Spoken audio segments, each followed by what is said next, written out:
Antitrust settlement has caused a lot of upheaval in the real estate industry, and now more than ever, you're going to need a professional realtor to help you buy a house. But the steps to buying a house have not changed. And we're going to go through each step in real detail. It's not going to be that simple little 6-step process, get a loan, blah, blah, blah, blah. We're going to break it down so that you know every single step that you have to take to purchase a house. Now more than ever, you're going to need professional services team. You're going to need your own realtor. You're going to need a lender, an attorney, and a home inspector. And as we go through this process, we'll talk to you about each one of these. Money in the bank.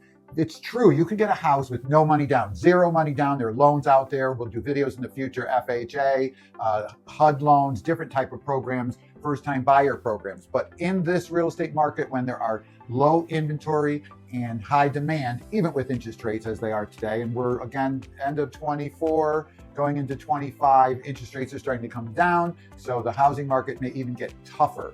So it's good to have at least 10,000, maybe 20,000 saved. That's your first start. Understanding that you have to have money in the bank for maybe repairs, for closing costs, for down payments. It's a very good idea.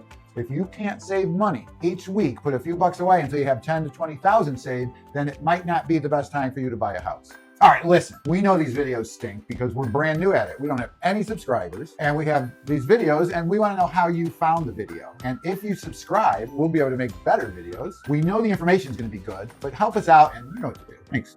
Understanding your credit after you've got some money saved, it's going to play a big role in the type of mortgage you can get, the interest rate you get, the amount of down payment, and whether or not somebody's going to accept your offer. Income to debt ratio, what does that mean? It actually means credit card debt, car loans, any type of recurring loan that you have is going to affect the amount of money you can borrow for a mortgage. So you're going to have to learn about your income to debt, and your lender will be able to help you with that. Full-time income with a salary or a contract. You can come right out of college, or you could have a full-time contracted job. You're a nurse, you're a police officer, you're a teacher, you work in a corporation, anything that's contract employee, you can come right out of school, a couple of months pay, and you'll be able to qualify for a mortgage. If you're an hourly worker, it's a different story. If you've changed fields or you work hourly, you're going to have to have at least 2 years for the banks to trust that you're consistently working. Hourly jobs are tougher to finance, but they're doable. Overtime, if you're hourly employee, you make 30,000. If you're 40 hours, but then you make another 10 or 15,000 with your overtime, you have to have that job for at least 2 years for that money to count. That's important. Finding a lender. There's a handful of lenders out there that the local realtors like. And what does it matter if the realtor likes them? Well, what matters is the realtor is the one suggesting to the seller who they should take, which offer they should take. And there's many mortgage companies, but they're mortgage companies that work seamlessly, that work with teams, that work together and get the job done. And guess what? Realtors want the job to get done for you. So they're only going to pick the person buying the house that has a good mortgage lender that knows how to work with people and get the job done. So always look for the local lender, talk to your realtor, look for the local small bank. Stay away from the big banks is a good rule of thumb, in my opinion. What do you get when you go to the lender? The lender's going to send you disclosures to sign off on, that they're going to pull your credit. They're going to check your job. They're going to do an income verification. They're going to look at your credit report. They're going to look at your debt and the effect it's going to have on the amount of money you can borrow. And you're going to ask the lender to do a full approval or a verified approval. Because if they do that, you're going to look a lot stronger. But until you really go through a lender or a local small bank, you're not going to really know what you truly qualify for. So it's very important to do that full process. If you're not ready for it, that might be a red flag for you, whether or not you're ready to go out and buy a home. Once you've gotten your pre-approval, you could pick a house, give it to the bank, and he'll give you your closing cost estimate. This is all the fees the bank charges you. So you're going to know right out of the box how much money you're going to need to bring to the table. And guess what? When a bank gives you these estimates, they have to be very close to what the real number is. They can't be higher when you come to the closing table. They may be lower, and in most cases they are, but the banks are going to give you a true story. If you've done your work and you have your whole team in place, you're going to be able to figure that out really well, and you're going to be on a good footing going into this process. Once you have your pre-approval, you don't buy anything, no cars, don't take out any new credit cards, don't take out any new debt. It all changes the numbers in your credit report, in your credit history, in your credit score, and in your ability to borrow money. So as soon as you're going for a home, Rule of thumb, don't do anything until you've closed on your house. The day after you close, you can go buy your new car, your new furniture, whatever you want. Those lenders don't care. Home lenders do care. Maximum monthly payment based on your pre-approval is going to include your taxes, your HOA fees if you buy a condo, your mortgage insurance. These are different things, and your mortgage principal payments. These are the things that add up to the whole amount that you can borrow. And again, your lending officer, your bank can help you determine your exact amount. You can borrow $3,000 a month, and that has to include everything: taxes, insurance, interest, if you're a condo, HOA fees. So now, how do you find the realtor? And these things are all working simultaneously. You should have the realtor and the realtor is going to give you the lender, and the realtor and the lender are going to know the attorneys. So you want to have that team all at once. But these steps, we're going to take each one and how you find each one of these guys. So what's the best way to find the realtor? You can look online and the different sites. If you go on the Zillow and you click that button, you're going to get calls from realtors. You can look up videos like this on YouTube and find a local realtor in your area, listen to their videos, see if you like what they have to say. You can do Google searches, look at the reviews, ask family and friends who have had a good realtor, a good relationship with a realtor. You can negotiate with realtors today. Guess what? Since the antitrust state, now you can negotiate the commissions. Even when you're buying, there's commissions being paid. A lot of times now buyers are going to have to start paying their own commission. So you can ask your realtor, what's the most out of pocket you think I would have to spend to buy a home? What's that percentage? You're going to have to sign a buyer's agreement, an exclusive or a one-time. If you go to see a house, you're going to have a buyer's agreement signed to walk into that house today. That's anywhere in the country. So what do you do for a buyer's agreement? We're going to do a whole video on it, and you can check that out. But the bottom line is, my opinion, once you've decided on a realtor, if you feel comfortable, you can ask that realtor, first off, to go and see the house and just sign a one-time, one showing agreement. And most of us will do that for you just to get to know you. But you're going to want to get to know, you're going to want to question them and determine, is this going to be a good fit? And then you're going to want to stick with one realtor. It's going to help you in the long run, believe me, and you'll learn why as you go along the process. What's the criteria for a great realtor? I mean, there's 1.5 million realtors. In my state, we're in Connecticut, there's 20,000 realtors. There are literally 2,000 of those, or 10%, that are professional, that they know what they're doing inside and out. They sell houses, they help people buy houses, and those are the ones you want to meet. But guess what? You only have a 10% chance of meeting them if you just pick a name out of a hat. So how do you find a good seasoned professional? They have to be a strong negotiator for you. They have to have knowledge of housing and construction. They have to answer your questions quickly, prompt responses to your inquiries. How do you do this? It's a tough thing, and it takes a lot of work. And you're going to watch our video on how to find a good realtor for an in-depth assessment and what you can do and the questions you could ask. You can click that link and give us your email. We'll send you over the 20 must-ask questions for any of these, for the attorneys, for the realtors, for the home inspectors, and the lender. And so that's going to help you a great deal. So get that report if you want to really dive deep into some of the main questions that you should ask. How do you hire an attorney? It's a good question. You have to ask your realtor who their favorite real estate attorney is, and you have to do a little research, and you shouldn't be afraid. Just like you're talking to a banker, you're going to have already talked to a banker, maybe you've already gotten your realtor. Now you want to know about real estate attorneys, and there's dedicated real estate attorneys. In my town, there's a handful of them, and there's hundreds of attorneys, but there's a handful that do real estate as their main focus. And that's who you want to find, because they know how to move you through that process, and they're hands-on. You're going to want to have a hands-on. You want to ask them if they charge fees above their fee. Paperwork fees, any other fees. Don't be afraid to ask what it costs to have your closing done. So is their legal fee their only fee, or are there other fees that the attorney charges you? You're going to have your title work fee, your title insurance fee, but the attorney fees, some of them charge a flat fee for their rate, but then they charge a flat fee for their outside service that they're using. And you're going to want to question that, whether that's necessary, or you're going to want to find an attorney that does not charge that extra fee. Your attorney will also be able to help you, as your banker can. They're going to work together to get you your closing cost estimate done. And remember, this is all working simultaneous. While you're getting verified for your loan approval, you met your realtor, and hopefully you've gotten in touch with a good attorney. So now you've got all your financial house in order. You're ready. This may seem like it takes a long time. Sometimes if you don't have the money saved, you don't have the right credit score. We just did a closing today. Before we did this, and the young man finally closed on his home. It's his first home. It's a beautiful little house, and it took us 1.5 years. We had to help him fix his credit a little bit. He had to save a little extra money for his closing costs, but guess what? he's in his house now. And that's the thing. I believe owning a home is one of the best things you could do for yourself in the long run. It's one of the #1 wealth creators in this country. So don't be afraid if it's going to take you more than 30 days. Don't just quit. Just go through the process. You could have this team. He worked with us for the whole year and a half with the same lender, with us, and with the same attorney through the whole year and a half to finally get him in his house. So don't be afraid if it's going to take you a little bit. Neighborhood searches. You know where you live. You know how much money you can spend. Have your realtor set you up with some neighborhoods that fit the amount you could purchase.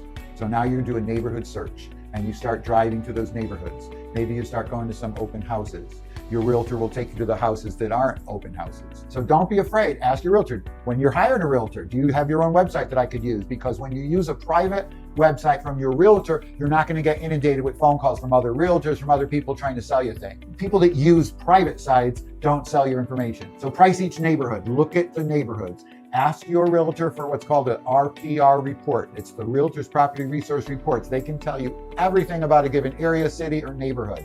House values, crime rates, anything you can think of, employment, makeup of the community, and the amount of houses sold, the amount of houses on the market, the inventory. So you're going to be able to know how much you should be paying for a house in that particular neighborhood. You're going to be able to find out all this information about these neighborhoods, and you're going to have to figure out what's most important to you. Are you looking for great schools? Are you looking for the great nightlife? Are you looking for just a little condominium in a hot area? That's going to be what you're going to initially search for throughout your neighborhood search and throughout these RPR reports. So what's the difference between a condo and a house? Everybody says this first thing they say, I don't have to do any work in a condo. And that's true. Condo takes care of most of the things. But let me tell you, and I've built condos, and I love condos, but here's what you have to understand about a condo. You have this, what's called an HOA fee. You pay that every month. That affects the amount of money you can borrow. So you might be able to borrow $200,000 for a condo, but you can borrow $300,000 for a house. You have to weigh that with your lender. And that's a big thing because the HOA fees are linked right in with your mortgage. So you might get more house than condo in some markets, and in others, maybe the condo is all you can afford. And there's nothing wrong with it if that's all you could afford. And that's when I would buy a condo, if it was the only level of housing I could afford, because now you own it, you keep it through a cycle, and you sell it, and maybe you make a little extra money and you go on to your next. You don't do yard work. There's a lot of rules you have to follow. You can't be a big partier and own a condo and have all these people. You're going to run into problems with that. And you have very little storage space. That's the downsides of a condo. A lot of people that own condos also, you see these storage facilities all over America. They're for condo owners, basically, I'm going to tell you. So what about a house? They cost more than a condo. You have to do your own lawn. They usually have a higher percentage of resale. You have your own personal space. Maybe you have your backyard. Maybe you have a little garden. You have your own built-in storage space, depending on what type of house you buy. So I say if you could afford a house, buy a house. If you can only afford a condo, buy a condo, because I'm a believer in buying.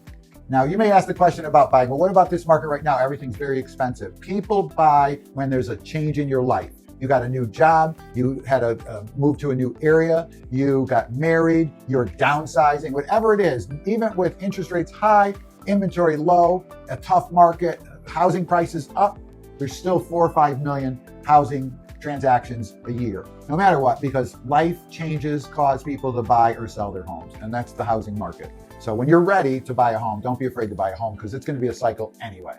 So now you've figured out what neighborhoods you like, you visited some open houses, you're learning about different housing styles, you've decided what you really like in some houses. You have to be realistic. Don't overanalyze and don't get stuck on houses that you can't afford. Like if you're told you can afford 300 or 400, don't start looking at $600,000 houses, because you're going to be very disappointed and you're not going to buy a house. You're going to, I'll wait till I could afford a 600,000. But guess what? You buy the 300,000 and it appreciates on average of 4 to 5% a year. And in 8 years, you've got a nice appreciation. Now you can go have a down payment for that next bigger house. So try to avoid that analysis paralysis, as they call it. So now your realtor's taking you to different homes. You've really nailed it down and you're ready.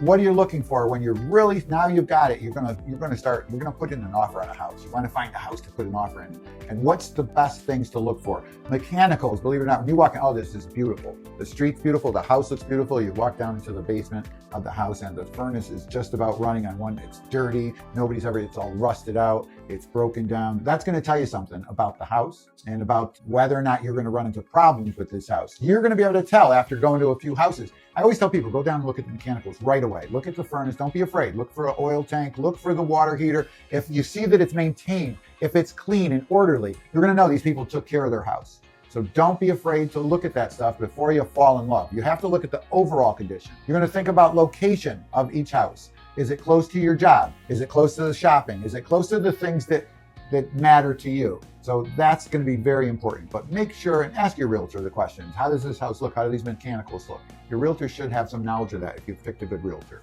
You're ready to put an offer on a home and the price to pay. How much for a down payment? How much, what type of mortgage? These are all things that now you've got your team already in place. Your realtor is going to show you, look, this house has 3-4 offers on it. Everybody's going over a little bit. You may have to offer over. Or this house has no offers on it and it's been on the market for a month and a half. Maybe you can get it a little lower. So your realtor can look at the market and do an analysis of the market and help you decide what's the best offer. If it's really heavy duty and it's really a hot property, the bigger the down payment, and that's where it comes in. If you've saved some money, the better. So if it's been lagging, you could go with a 3% down or 5%. But if it's a hot market and there's a lot of offers, if you have that 10% down, you're going to do a lot better. If you have 20, you're super strong. And then, of course, you already have your pre-qualification letter from your mortgage. Now you've gotten an offer accepted. Congratulations, you've got your offer accepted. And this just starts now. You have to do inspections. What type of inspections are you going to have to do? If you're in an area that has well and septic, you're going to need a well and septic inspection. If you're in a city, most of the times it's going to be public sewer and water. So you're not going to have to do well and septic. So you're going to do the well, the septic, the home inspection, a radon inspection, and a termite inspection. And those are the main inspections that you're going to have to do on the house. And again, remember that tip I told you earlier, don't fall in love with the house because you don't know what you're going to find during the inspections. So at the same time, you have an accepted offer, you have to give a first deposit. It's usually 1%. You have to let your lender know you have an accepted offer and you send along the contract to the lender. Your realtor can do that for you. So you're going to be starting the underwriting process. So at the same time, you're starting your underwriting, you're setting up your inspections, you're giving your deposit. Now, your deposit is secure through inspections and the mortgage contingency, which you're going to learn about in a video of how the actual underwriting process goes. But you're secure. Don't put an offer in on a house if you don't really want that house. Just don't do it. Find the house that you really want because the goal here is to get you the house. So that's why you're going to give the deposit, you're going to tell the lender, and you're going to do the inspections. And if there's some issues, there aren't many. If you've done your homework and your realtors tried to guide you along, you're not going to pick a junky house.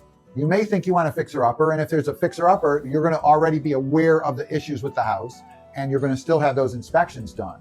So now everything is moving along. You've got your inspections going on. You've got your bank letting you know what documents they need to move your process along.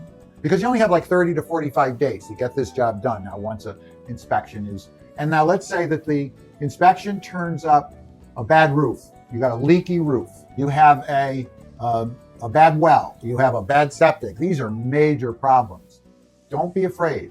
Let's just talk about a septic. I have a house that we found a bad septic. It cost the seller $35,000 to fix their septic. My buyer just saved $35,000 and got a brand new septic that's going to be good for the next 40 years probably. So don't be afraid.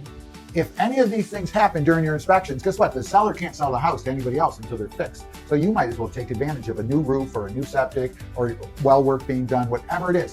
So don't get nervous throughout the inspection period. You can't just walk away and exit the deal. You get your deposit back, the bank stops, there's no loss there, no fee, and you could exit the deal and the seller will release you. Now the seller's going to fix what has to be fixed and probably put the house back on the market for more money. So it's better for the guy that has control. You have the contract because the seller's not going to say, I'm not going to fix the roof. They may give you a credit. They may say, I'll give you half the roof. I'll give you, and then you have to decide. But don't be afraid. I can't say this enough. If you have inspection issues, that's what our job is, to help you negotiate the best deal for you.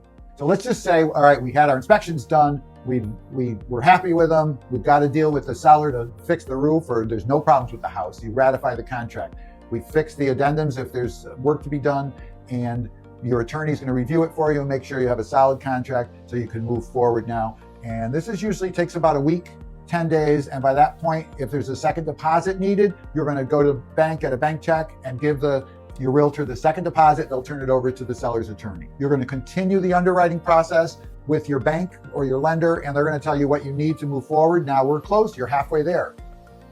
You're going to plan for your move. You're going to plan for switching over your utilities at that house. You're going to finalize all the paperwork with your lender. You're going to keep copies of everything because you never know. If anything goes sideways, you've done all this work. You have all this paperwork that you put together. Keep a folder of everything you give your bank. Keep it in a folder. Anything that you have for this purchase, keep in a folder so that you have copies of everything. Big day comes when the bank tells you you have your commitment letter. They order an appraisal of the home. Now they're going to make sure that home is worth the price you're paying. If there's any appraisal gaps, you're going to learn about it. If you're using an FHA mortgage and there's an appraisal gap, and even a conventional mortgage, let's just say you bought a house for $400 and the appraiser says it's only worth $380. That's a new go back to the seller. Your house didn't appraise. What do you want to do? The seller could say, you know what, we're just going to walk away. Or you could pay the difference. Some people do that. Some people will pay the difference. We're going to be in the home a long time. We really like it. And you know what? We'll pay the extra $20,000. It's done all the time. I'm not recommending it. I'm not telling you to do it. That's a personal decision. And you have to, again, know your market. If you're in a market where you're fighting to get a house, a lot of people have done that. They're paying a little over the appraised value. But that's something to discuss with your realtor if that happens. As you got your commitment letter, everybody knows, okay, he's good to go. You don't have a clear to close yet, but you're close. And usually what happens is when the bank gives the clear to close, all throughout this process, your attorney's making sure your deposits are secure because there's a mortgage contingency date, and that's usually about 40 days out from the day you sign that contract. That's how long it usually takes the bank to give you the clear to close. Your attorney will make sure that they have extensions on that date. If there's inspection issues, anything that happens until you actually have a clear to close, as you get close to the end, they're going to order title. They're going to order to have you get insurance. There are all different things that they may want. Each lender is a little different to give you that clear to close. They're going to do a final validation of your employment. You never know. But once you have a clear to close from the bank, that means they can schedule the closing. Once the closing is scheduled, now you're going to do your final walkthrough to make sure the house looks the same as it did when you put the offer in. It's 30, 45 days ago. You make sure the house didn't burn down. Make sure something didn't break in the house. Make sure the house looks like it looked when you put the offer and did your inspections. And you're going to get ready to order your utilities. You're going to talk to your realtor about that, whether it's the gas, the oil, the electricity. Now you go to your closing, you're going to meet your attorney. The seller's going to meet their attorney. These are done in different offices now. You come in, there's a stack of documents this high that you're going to have to sign. Some lenders are doing what they call virtual closings, where you sign a lot of the documents beforehand and then you come in and physically sign the mortgage documents. That's closing day. The bank actually may verify your employment on closing day, so don't quit your job before you close on your house. Maybe it's, I'm going to get a new job, whatever. Don't do it before you close it. They won't give you the money. You're going to go over the closing paper with your attorney. You're going to sign all your documents. You're going to bring a certified check. You're going to know a day or two ahead of time how much you need to bring to the closing for your closing costs or any gaps after your 2 deposits. And you're going to own your home. And you're going to find out through this process that it's so, if you had a good team, you're going to be so happy that you're going to want to buy us all a gift. So come on now, enjoy it. Bring us a nice little gift. So I appreciate you watching this video. Please click on that like button, comments, let us know what you need to know. Anything you can think of, you want to ask us questions, we will answer. Thanks again, and we look forward to seeing you in future videos.